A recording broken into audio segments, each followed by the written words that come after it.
Careless boxer বাবা তার cute ছেলেকে টাকার বিনিময়ে অন্যের কাছে দত্তক দিয়ে দেয় যাতে করে সে একটি রোবট কিনতে পারে। মুভিতে এমন একটি ফিউচার দেখানো হয়েছে যেখানে রোবট বক্সিং অনেক জনপ্রিয়, কিন্তু ঘটনাক্রমে তার ছেলে এমন এক রোবট আবিষ্কার করে ফেলে যা রীতিমতো বক্সিং ওয়ার্ল্ড কাঁপিয়ে দেয়। আর শেষে এমন সকল ঘটনা ঘটতে থাকে যা তোমাকে পুরোই অবাক করে দেবে। বলছিলাম 2011 সালে মুক্তিপ্রাপ্ত action Saifa sports movie real স্টিলের কথা। মুভিটি এক কথায় অসাধারণের উপর অসাধারণ, তাই ঝটপট রেডি হয়ে যাও পুরো এক্সপ্লেনেশনটি দেখার জন্য। যারা ইতিমধ্যে সাবস্ক্রাইব করে ফেলেছো তাদেরকে অনেক অনেক ধন্যবাদ। তো আর প্যাচাল না পেরে চলো শুরু করে দেই আমাদের আজকের এক্সপ্লেনেশন। মুভির শুরুতেই আমরা চার্লির সাথে পরিচয় হই। চার্লি ছিল একজন রিটায়ার্ড বক্সার, সেই সাথে সে একজন কেয়ারলেস বাবাও ছিল। সে প্রচুর ধারদেনা সাগরে ডুবে গিয়েছিল, কারণ সে পুরো সময়টাই রোবট বক্সিংয়ে বাজি ধরে সময় পার করে দিত। কিন্তু এভাবে তো আর বেশি দিন চলতে পারে না, তাই তাকে যেভাবেই হোক টাকা ইনকাম করতে হবে। ফলে সে একটি জঘন্য বুদ্ধি করে যে তার রোবটকে মডেল বানিয়ে বাচ্চাদের সাথে তুলে তার বিনিময়ে $5 করে নেবে। বাচ্চারাও কম চালাক না, তারা $1 দিতে চায় না এই ভাঙাচোরা রোবটের সাথে ছবি তোলার জন্য। এরপর মুভির সিন চলে যায় একটি বুল্ট ফাইটিংয়ের আস্তানায়। সেখানে চার্লিকে দেখা যায় রিকি নামে একটি লোকের সাথে বাজি ধরছে। রিকি বলে, যদি তোমার রোবট আমার বেস্ট সারের সাথে ফাইট করে জিততে পারে তাহলে আমি তোমাকে $20,000 দেব। এমন লোভনীয় অফার শুনে চার্লির সাথে সাথেই রাজি হয়ে যায় ফাইটের জন্য। বুল ভার্সেস রোবটের ফাইট শুরু হয়। প্রথমেই চার্লি রোবট বুলটিকে তুলে আছাড় মারে আর বিশাল এক আপারকাট দিয়ে ভূপাতিত করে দেয়। এত সহজেই জিতে যাচ্ছে দেখে চার্লির মন চলে যায় অন্য একটি মেয়ের দিকে, যে কিনা খেলা খুব উপভোগ করছিল। আর ঠিক তখনই সেই বুলটি অগোচরে ঘুরে এসে সজোরে আঘাত করে চার্লির রোবটের পায়ে, আর সেটা ভেঙে নিজে শিঙে করে নিয়ে চলে যায়। এরপর চার্লি মারাত্মক লেভেলের চেষ্টা করতে থাকে বাছাড়াই রোবটটি দিয়ে ফাইটে জেতার জন্য। কিছুক্ষণের মধ্যেই সেই রোবটটি একটি লক্ষরঝক্ষর লোহার স্তূপে পরিণত হয়। বাজিতে হেরে গেছে দেখে চার্লি তখনই সেখান থেকে ফ্রুট হয়ে যাওয়ার চেষ্টা করে। তখন দুজন লোক তার পিছে দৌড়াতে থাকে, আর চার্লি মনে করে এরা হয়তো টাকার জন্য এখানে এসেছে। কথা বলার আগেই সে একটি ঘুষি বসিয়ে দেয় একটা লোকের মুখে। আর তখন সে জানতে পারে এই লোকগুলো আসলে টাকা চাওয়ার জন্য আসেনি, বরং তাকে জানাতে এসেছে তার স্ত্রী মারা গেছে। সেই সাথে তার ছেলে কোর্টে রয়েছে, কারণ তার খালা তাকে দত্তক নিতে চায়। ঠিকই তো আছে, এমন বাপ যে কিনা স্ত্রী মারার খবর পর্যন্ত জানে না, তার কাছে ছেলে রাখা মোটেও সুবিধার নয়। এই কথা শুনে চার্লি কোর্টে যায় তার ছেলেকে অ্যাডাপশন দেওয়ার জন্য।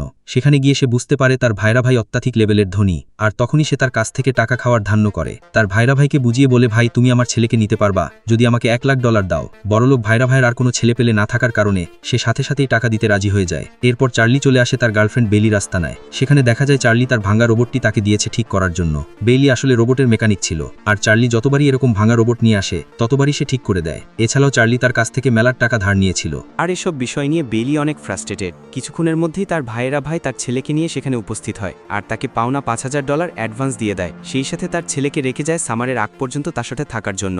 এখানে আমরা সেই কিউট ছেলেটির সাথে পরিচিত হই, যার নাম ম্যাক্স। ছেলে তার বাবার এমন ন্যাক্কারজনক ঘটনার প্রতিবাদ জানিয়ে বলে, মাত্র কয়েক $1,000 জন্য তুমি আমাকে বিক্রি করে দিলে। চার্লি বলে, বাপুরে, তোমাকে পোষার মতন সময় এবং অর্থ আমার কাছে নেই। তোমার খালাখালু অনেক রিচ, তাই তাদের কাছে থাকলে তুমি অনেক সুন্দর জীবনযাপন করতে পারবে। এরপর ম্যাক্সকে নিয়ে চার্লি তার ডেরায় প্রবেশ করে, আর সেখানে গিয়ে সেই বক্সটি খুলতেই দেখতে পাওয়া যায় একটি জাপানি রোবটকে, যার নাম নয়জি বয়। ছেলেকে বিক্রি করে এই রোবটটি তার বাবা কিনেছিল। তার ছেলে ম্যাক্সের আবার এসব রোবটের প্রতি অনেক ফ্যাসিনেশন। সেই রোবটটি দেখে অনেক খুশি হয়ে যায়, আর চার্লি তখন রোবটটিকে ভয়েস কমান্ড দিয়ে টেস্ট করতে থাকে। কিন্তু রোবটটি রোবটের মতোই ঠায় দাঁড়িয়ে থাকে। এটা দেখে চার্লি অনেক রাগারাগি করতে থাকে যে তাকে ভুলভাল জিনিস দিয়ে দিয়েছে। তখন তার কাছ থেকে ভয়েস কন্ট্রোলটি ম্যাক্স নিয়ে একটি জাপানিজ ভাষায় কমান্ড দেয়, আর ঠিক তখনই রোবটটি ঘুষাঘুষি শুরু করে দেয়। এটা দেখে তো তার বাপ পুরোই অবাক। আরে, ছেলে তো জিনিয়াস, এসব জাপানিজ ভাষা সে শিখলো কিভাবে? ম্যাক্স তখন জানায়, আমি জাপানিজ গেম খেলতে খেলতে এসব ভাষাগুলো শিখে ফেলেছি। তখন তারা বুঝতে পারে এই রোবটটির ডিফল্ট ল্যাঙ্গুয়েজ ছিল জাপানিজ, তাই বেইলি রোবটটির ডিফল্ট সেটিংস ইংলিশ করে দেয়, আর তখন রোবটটি ইংলিশ কমান্ড ফলো করতে থাকে। চার্লি তখন রোবটটিকে নিয়ে দ্রুতই ফাইট করার জন্য বেরিয়ে পড়ে, কিন্তু তার ছেলে বলে, আমাকে না নিয়ে গেলে গাড়ির চাবি আমি নালায় ফেলে দেব। চার্লি তো কোনোভাবেই তাকে নিতে চায় না, কিন্তু আর কোনো উপায় না পেয়ে ছেলের ব্ল্যাকমেলের কাছে তাকে পরাজিত হয়ে যেতে হয়। এরপর তারা সেই নয়জি বয়কে নিয়ে একটি ফাইট ক্লাবে প্রবেশ করে, আর সেখানে চার্লি তাকে বলে, আমরা এখানকার চ্যাম্পিয়নের সাথে ফাইট করতে চাই। তখন ম্যাক্স জানায়, আরে তুমি আগেই কেন চ্যাম্পিয়নের সাথে ফাইট করবে? আগে তুমি আন্ডারে যারা রয়েছে তাদের সাথে ফাইট করো, এতে করে তোমার জেতার সম্ভাবনা অনেক বেশি থাকবে, হোক না অল্প আয়, কিন্তু সেটা নিশ্চিত হবে। ছেলের কথা বাপের কানে যায় না, কারণ এসব $100-200 তার কিছুই হবে না। তাই সে সিদ্ধান্ত নিয়ে ফেলে চ্যাম্পিয়নের সাথে ফাইট করে $20,000 জিতবে। অবশেষে এই ফাইট ক্লাবের চ্যাম্পিয়ন মাইডিসের সাথে তাদের ফাইট শুরু হয়ে যায়। প্রথম দিকে চার্লির রোবট মাইডিসকে বেদম মারতে থাকে। সবকিছুই ঠিকঠাক মতোই চলছিল, কিন্তু চার্লির ওভার কনফিডেন্টের কারণে কিছুক্ষণ পর থেকেই তার রোবট পাল্টা মার খাওয়া শুরু করে। চার্লি রোবটটিকে কন্ট্রোল করতে চায়, কিন্তু সে তো এখনো পর্যন্ত জানেই না না যে কোন বাটনে টিপ দিলে রোবটটি কোন ফাইট মোডটি অ্যাক্টিভ হবে। পরে মাইডিস তাকে এমন ধোলাই দেয় যে পুরো একটি হাত ভেঙে ফেলে আর সেখান থেকে প্রাণ ম্যাঙ্গো জুস বের করে দেয়। কি আর করা, এরপর সে ভাঙাচোরের রোবটটি নিয়ে তারা বসে থাকে আর ম্যাক্স তাকে বলে তুমি আগেই প্র্যাকটিস না করে কেন এত বড় ফাইট নিতে গেলে। এত পাকনা পাকনা কথা শুনে তার বাপের মেজাজ খারাপ হয়ে যায় আর বলে চুপচাপ গাড়িতে উঠে পড়ো। এরপর তারা একটি রোবটের গার্বেজ ডাম্পে যায়, মানে তোমরা সেটাকে ময়লার ডাম্প বলতে পারো। সেখানে তারা পুরাতন ভাঙাচোরা লোহালক্কর ও রোবটের পার্টসগুলো টোকাইয়ের মতন খুঁজতে থাকে। যদি সেখান থেকে ফ্রিতে কোনো একটি পার্টস পাওয়া যায় তাহলে তারা আবার একটি রোবটকে কাজে লাগাতে পারবে। এসব খুঁজতে খুঁজতে ম্যাক্স একটি খাদের কিনারায় এসে পড়ে আর তখন তার বাবা সতর্ক করার আগেই এই মাটি ভেঙে ম্যাক্স নিচের দিকে পড়ে যায়। একদম গর্তে পড়ার আগ মুহূর্তে একটি লোহার বস্তুর সাথে ম্যাক্স আটকে যায় আর ঝুলতে থাকে। ম্যাক্স তার বাবাকে ডাকতে থাকে আর তখনই চার্লি সেখানে উপস্থিত হয়, তাকে রেস্কিউ করে। এই ফাঁকে বাপ বেটার মধ্যে একটা কোলাকুলিও হয়ে যায়। তখন ম্যাক্স একটি রোবটের মাথা আবিষ্কার করে যেটা মাটিতে পোতা ছিল। এই রোবটটি তার প্রাণ বাঁচিয়েছে দেখে ম্যাক্স এই রোবটটিকে তার সাথে নিতে চায়, কিন্তু তার বাবা ভাঙড়ি মাল হিসেবে এই মালটা নিতে চায় না আর বলে যদি নিতেই চাও তাহলে নিজে খুঁড়ে খুঁড়ে বের করে নিয়ে আসো। তখন ম্যাক্স সেই ভাঙড়ি রোবটটিকে সারা রাত ধরে খুঁড়তে থাকে আর সকালবেলা নিয়ে আসে তার বাবার কাছে। পরে তারা চলে যায় বেলির আস্তানায়। বেলি তো খুব রাগ যে কেন এই জাপানিজ রোবটটিকে ভেঙে চুরে নিয়ে এসেছে। তখন ম্যাক্স সে ভাঙড়ি রোবটটিকে দেয় ঠিক করার জন্য। বেলি সেটা দেখে বলে এটা অনেক পুরাতন মডেলের একটি রোবট। আর একটু পরেই সের পিছনে গাড়ির মেকানিকের মতন দুটো গোতো দিতেই রোবটটি চালু হয়ে যায়। মজার ব্যাপার হচ্ছে এই রোবটটি সামনে থাকা মানুষকে স্ক্যান করে ঠিক তার মতন মুভমেন্ট করতে পারত, যাকে বলে শ্যাডো ফাংশনাল রোবট। এটা দেখে বেলি বলে এই যুগে এমন ম্যানুয়াল রোবট সত্যি অনেক রেয়ার। ম্যাক্স যেরকম করতে থাকে রোবটটিও তাকে ফলো করে তাই করতে থাকে। বিষয়টি দেখে ম্যাক্সের অনেক ভালো লাগে আর বেলি তাকে একটি রিমোট কন্ট্রোলে সেট করে দেয় যাতে রিমোট দিয়ে সেই রোবটটিকে চালাতে পারে। এরপর ম্যাক্স রোবটটিকে পানি দিয়ে পরিষ্কার করলে তার বুকের কাছে একটি নাম দেখতে পায়। রোবটটির নাম ছিল অ্যাটম। ধোয়া মোছা শেষ করে রোবটটিকে নিয়ে হাজির হয়ে যায় তার বাবার সামনে আর বলে এই রোবটটি দিয়ে আমি এখন ফাইট করতে চাই। চার্লি বলে রোবটটি 2014 সালের সেকেন্ড জেনারেশনের রোবট আর এই জেনারেশনের রোবটের কাছে সে 1 মিনিটও দাঁড়াতে পারবে না। এটা দিয়ে খালি তুমি হাই হ্যালোই বলতে পারবা, কিন্তু এটা কখনোই ফাইট করতে পারবে না। কিন্তু ম্যাক্স অনেক কনফিডেন্ট যে এই রোবট দিয়ে সে ফাইট করতে পারবে আর এদিকে চার্লির হাতে আর কোনো রোবট না থাকার কারণে সেই বিষয়টিতে রাজি হয়ে যায়। ম্যাক্স ইতিমধ্যেই রোবটটির মায়া পড়ে যায়। এটা তার জীবন বাঁচিয়েছে আর দ্বিতীয়ত এটা সকল মুভমেন্ট ফলো করতে পারে। তখন ম্যাক্স অ্যাটমকে নিয়ে রাস্তায় হাঁটতে বের হয়। ম্যাক্সের মনে হয় অ্যাটম তার সাথে কথা বলতে পারে কিংবা তার মনের কথা বুঝতে পারে। অ্যাটমকে নিজের বন্ধু হিসেবে মেনে নিয়ে সে সারা রাত মজা করতে থাকে। এরপর ম্যাক্স আর চার্লি মিলে একটি বক্সিং ফাইট চ্যাম্পিয়নশিপ দেখতে যায়, যেখানে চার্লির লক্ষ্য থাকে অ্যাটমের জন্য কোনো একটি স্পন্সরশিপ পাওয়া যায় কিনা সেটা খোঁজার জন্য। সেখানে গিয়ে ম্যাক্স দেখতে পায় এই পৃথিবীর সবচেয়ে ভয়ঙ্কর এবং নাম্বার 1 বক্সিং রোবট জিউসকে, যাকে কিনা রোবট বক্সিংয়ের ফ্লুইড মেওয়েদার বলা হয়। এখনও পর্যন্ত কোনো রোবট তাকে হারাতে পারেনি। ম্যাক্স তার খুবই বড় একজন ফ্যান আর সামনাসামনি তাকে দেখার সুযোগ পেত সে ভীষণ খুশি। এদিকে চার্লি তার বন্ধুর কাছে গিয়ে হেল্প চায়, কিন্তু তার বন্ধু জানিয়ে যায় যে তোমার বিগত দিনের রিপোর্ট খুবই খারাপ এবং কোনো ম্যাচে তুমি জিততে পারোনি, তাই তোমার রোবটের পিছনে টাকা ইনভেস্ট করা মানে তা জলে ফেলে দেওয়া। ফলে সেখান থেকে তাকে নিরাশ হয়ে আবারও ফিরে আসতে হয়। পরের দিন সকালে চার্লি ও ম্যাক্স একটি নিচু স্তরের ফাইট ক্লাবে যায়, যেখানে সব গুন্ডাপান্ডা টাইপের রোবটগুলো ফাইট করে থাকে। ম্যাক্স কনফিডেন্ট হয় একজনের রোবটকে চ্যালেঞ্জ করে আর সেই লোক ম্যাক্সের এই ওল্ড মডেল দেখে বলে তুমি যদি 1 রাউন্ড পর্যন্ত টিকে থাকতে পারো তাহলে তোমাকে $1000 দেওয়া হবে। ম্যাক্স সাথে সাথে রাজি হয়ে যায় আর দুজনের মধ্যে ফাইট শুরু হয়। প্রথম থেকেই অপোনেন্টের এই রোবটটি অ্যাটমকে অ্যাটাক করতে থাকে। চার্লি ম্যাক্সের কাছ থেকে কন্ট্রোল হ্যান্ডওভার করতে চায়, কিন্তু চার্লি জানায় সেই ফাইটটি নিজেই পরিচালনা করতে চায়। এক পর্যায়ে প্রতিপক্ষ রোবটটি অ্যাটমকে এমন এক পাঞ্চ মারে তাতে অ্যাটম মাটিতে পড়ে বন্ধ হয়ে যায়। প্রথম রাউন্ড শেষ হতে আর মাত্র 30 সেকেন্ড বাকি ছিল। ঠিক তখনই বাংলা সিনেমার মতন ম্যাক্স তার কানের কাছে গিয়ে কিছু একটা বলতেই অ্যাটম জেগে যায় আর প্রথম রাউন্ডেই তারা সার্ভাইভ করে ফেলে। এরপরে তারা $1000 জিতে যায়, কিন্তু প্রতিপক্ষ রেগে গিয়ে বলে তুমি যদি পুরো ম্যাচ আমার রোবটকে হারাতে পারো তাহলে আমি তোমাকে ডাবল টাকা দেবো। এটা শোনার সাথে সাথে ম্যাক্স রাজি হয়ে যায় আর এবার সে তার বাবা চার্লির কথা শুনে ফাইট টেকনিক পাল্টে ফেলে। এর ফলে অ্যাটম এবার একটি সুপার আপারকাটের মাধ্যমে প্রতিপক্ষ রোবটটিকে নকআউট করে দেয়। চার্লিকে অফার করে আরও একটি ফাইটের জন্য, যেখানে যদি সে জিততে পারে তাহলে সে $4000 পেয়ে যাবে। চার্লি অফার পেয়েই রাজি হয়ে যায়। সেই রাতে ম্যাক্স কাটিয়ে দেয় তার রোবটটিকে আপগ্রেড করার জন্য। সকালে আমরা দেখতে পাই ম্যাক্স তার রোবটের সাথে ডান্স করছে আর তার ডান্স মুভগুলো তার বাবা চার্লি ফলো করছে। এখানে তাদের এই নাচের দৃশ্যটি সত্যি অনেক চমৎকার ছিল। ওরা নাচানাচি করতে থাকার আর এই ফাঁকে তুমি ছোট্ট করে একটি লাইক করে দিয়ে আসো আমার এই ভিডিওটিতে। এরপর চার্লি ম্যাক্সকে বলে যখন ফাইট শুরু হবে তখন তোমার এই ডান্স টেকনিক সিগনেচার ব্র্যান্ড হতে পারে, তাই তোমাকে এটা অবশ্যই পরের ম্যাক্স থেকে করতে হবে। এবার ম্যাক্স জানায় সে নয়েজি বয়ের যে ভয়েস কন্ট্রোলটি ছিল সেটা অ্যাটমের ভিতরে সেট করে ফেলেছে। তার ফলে এখন থেকে অ্যাটমকেও ভয়েস কন্ট্রোল দিয়ে পরিচালনা করা যাবে। চার্লি তো এটা দেখে খুবই ইমপ্রেস হয়ে যায় আর বলে এ তো বাচ্চা না, পড়াই আগুন। এই সব কিছু মিলে চার্লি অনেক মোটিভ হয়ে যায় আর পরের দিন সকালেই সেই রোবট অটমের সাথে তার পুরনো বক্সিং ফাইট প্র্যাকটিস করতে থাকে। এরপর সে ফাইটের দিন চলে আসে আর ম্যাক্সকে দেখা যায় সে ফাইট শুরু করছে তার সিগনেচার সিগনেচার ডান্স উইথ অটমের সাথে। এটা সবাই অনেক এনজয় করে আর সে ফাইটটি খুব ইজিভাবে অ্যাটম জিতে যায়। এরপর থেকে তারা আরও অনেক ফাইট করতে থাকে এবং একের পর এক ফাইট জিতে অটম হয়ে পড়ে পুরোই আনবিটেবল। সেই সাথে ম্যাক্স আর চার্লির পকেটে প্রচুর ডলার ঢুকতে শুরু করে। এদিকে তার এই জয়ের খবরগুলো দ্রুতই সারা দেশে ছড়িয়ে পড়ে আর মিডিয়া তাদেরকে নিয়ে অনেক হাইপ করতে থাকে। তখন তারা অফার পেয়ে যায় ন্যাশনাল লিগ চ্যাম্পিয়নশিপ খেলার, যেখানে দেশের সব বড় বড় রোবট আসবে তাদেরকে ফাইট করার জন্য। এদিকে তাদের প্রথম খেলার দিন যখন তারা প্রস্তুতি নিচ্ছিল তখন তাদের ডাক পড়ে রবার্ট জিউসের টিমের তরফ থেকে। তারা দুজনই বেশ অবাক হয়ে তাদের সাথে দেখা করতে যায়। সেখানে আমরা পরিচিত হই লিমকোভা নামে একটি মেয়ের সাথে, যে কিনা জিউস রোবারের ম্যানেজার ছিল। সে সরাসরি চার্লিকে অফার দিয়ে বসে অ্যাটমকে কেনার জন্য, যার বিনিময়ে সে $2 লাখ দিতে রাজি। এমন লোভনীয় অফার পেয়ে চার্লি তো এক বাক্যে রাজি হয়ে যায়, কিন্তু ম্যাক্স বলে অ্যাটম নট ফর সেল। সরাসরি রিজেক্ট করে দেওয়ার কারণে লিমকো অনেক অপমানিত হয়ে যায় আর রাগে গড়গড় করতে থাকে। চার্লি ম্যাক্সকে অনেকভাবে বোঝানোর চেষ্টা করে আর বলে, বাবুরে, এমন লোভনীয় অফার আমরা আর পাবো না, আর এই রোবটের চাইতেও আমরা ভালো ভালো রোবট কিনতে পারবো। কিন্তু ম্যাক্সের ওই একই কথা, my robot is not for sale. এদিকে কিছুক্ষণের মধ্যেই তাদের প্রথম ফাইটটি শুরু হয়ে যায় আর সেখানে আমরা দেখতে পাই এক ভয়ঙ্কর রোবটকে, যার 2টা মাথা ছিল। এছাড়া ওই লিগে যে সকল রোবট ফাইট করে তারা সবাই অটোমেটেড অ্যালগোরিদমের মাধ্যমে ফাইট করে থাকে। এক কথায় এখানে ম্যানুয়াল রোবটের কোনো অস্তিত্বই নেই। সেখানে সেকেন্ড জেনারেশনের অ্যাটম কি পারবে এই ফাইটটি জিততে? কঠিন লেভেলের এক নাচ গান দিয়ে অ্যাটম প্রবেশ করে আর এরপরেই এই বিগ ফাইটটি শুরু হয়ে যায়। কিন্তু তারা যা ভেবেছিল তার চেয়ে অনেক ভয়ঙ্কর ছিল এই রোবটটি। প্রথম থেকে অ্যাটমের উপর একের পর এক অ্যাটাক করা শুরু হয় আর কোনোভাবেই তাকে কন্ট্রোল করা যাচ্ছিল না।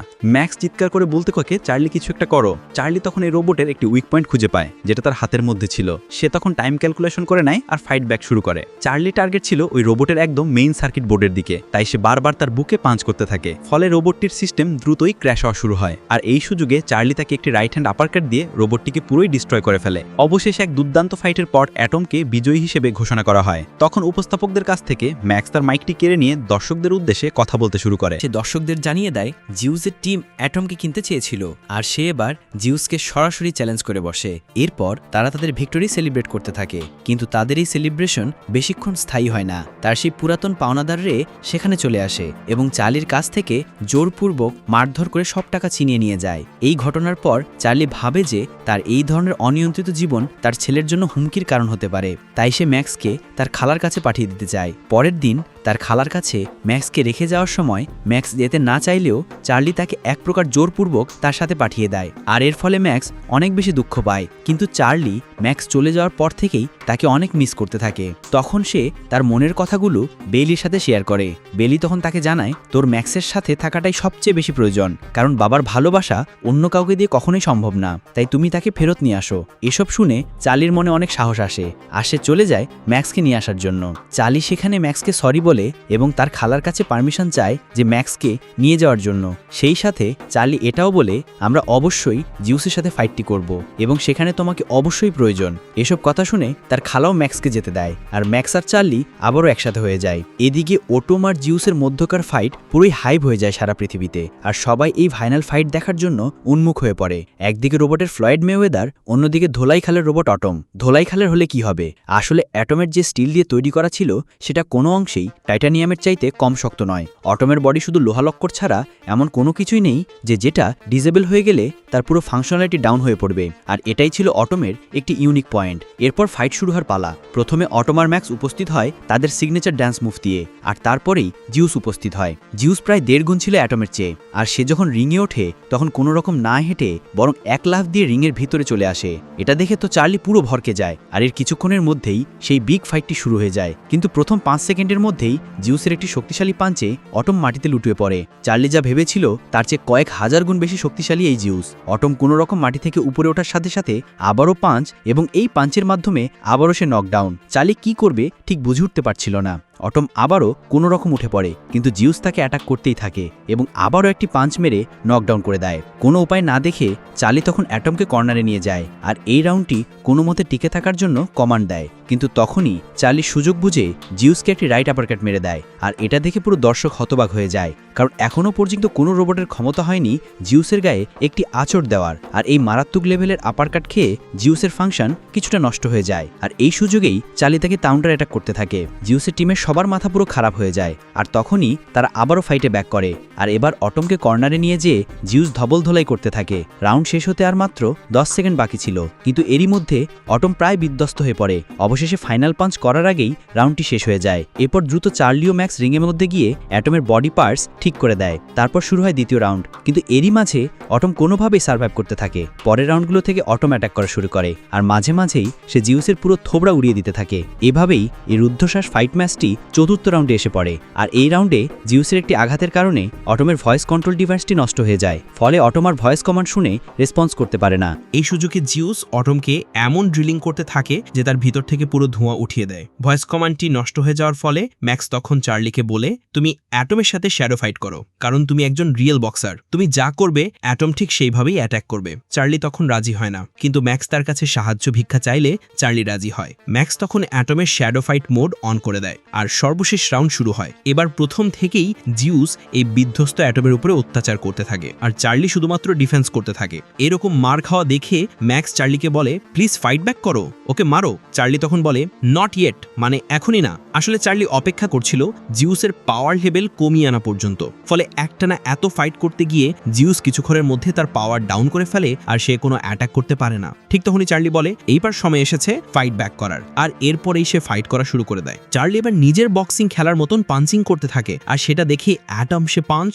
এবং মুভ ফলো করতে থাকে। চার্লির পারফরমেন্স দেখে ম্যাক্স আনন্দে কেঁদে ফেলে আর চার্লি তার নিজের সব অভিজ্ঞতা দিয়ে একের পর এক আপারকাট, জ্যাব, বডি শট দিয়ে পুরো ডিস্ট্রয় করে দিতে থাকে। এসব দেখে জিউসের টিমের প্রধান এসে ম্যানুয়ালি অপারেট করা শুরু করে, কিন্তু তাতে খুব একটা বেশি ফল আসে না, কারণ অপর প্রান্তে রয়েছে চ্যাম্পিয়ন চার্লি। আর সর্বশেষ একটি অ্যাটমিক আপারকাট দিয়ে প্রথমবারের মতন জিউসকে নকডাউন করে দিতে সক্ষম হয় অ্যাটম। তবে কিছুক্ষণের মধ্যেই জিউস আবারও উঠে দাঁড়াতে সক্ষম হয়, কিন্তু অ্যাটম আবারও জিউসকে অ্যাটাক করতে থাকে আর এরই মধ্যে ফাইনাল বিল বেজে ওঠে। এমন পারফরমেন্স দেখে পুরো স্টেডিয়াম অ্যাটম অ্যাটম বলে চিল্লাতে থাকে। কিছুক্ষণের মধ্যেই ফাইনাল রেজাল্ট চলে আসে এবং আকস্মিকভাবে এই ম্যাচটি জাজদের বিচারে জিতে যায় জিউস। এতে পুরো স্টেডিয়ামের দর্শক বিন্দুমাত্র বিচলিত হয় না, কারণ তাদের চোখে রিয়েল চ্যাম্পিয়ন হচ্ছে অ্যাটম। অ্যাটম সবার মন জয় করে নিয়েছিল এবং তারা অ্যাটমকে চ্যাম্পিয়ন হিসেবে মেনে নিয়েছিল। আর এই সুন্দর একটি মুহূর্ত দিয়ে মুভিটি এখানেই শেষ হয়। তো বন্ধুরা, আশা করি তোমাদের এই মুভি এক্সপ্লেনেশনটি অনেক ভালো লেগেছে, আর আরও ভালো লাগবে যদি তোমরা এই পুরো মুভিটি একবার দেখে থাকো। তাই আমার হাইলি রিকমেন্ডেশন রইল মুভিটি একবার হলেও দেখো। আর এই এক্সপ্লেন ভিডিওটি যদি তোমার ভালো লেগে থাকে, একটি লাইক ও একটি সাবস্ক্রিপশন করার কথা ভুলো না কিন্তু। পরবর্তী ভিডিওতে আবারও দেখা হচ্ছে, সে পর্যন্ত সবাই ভালো থাকো, সুস্থ থাকো। ধন্যবাদ।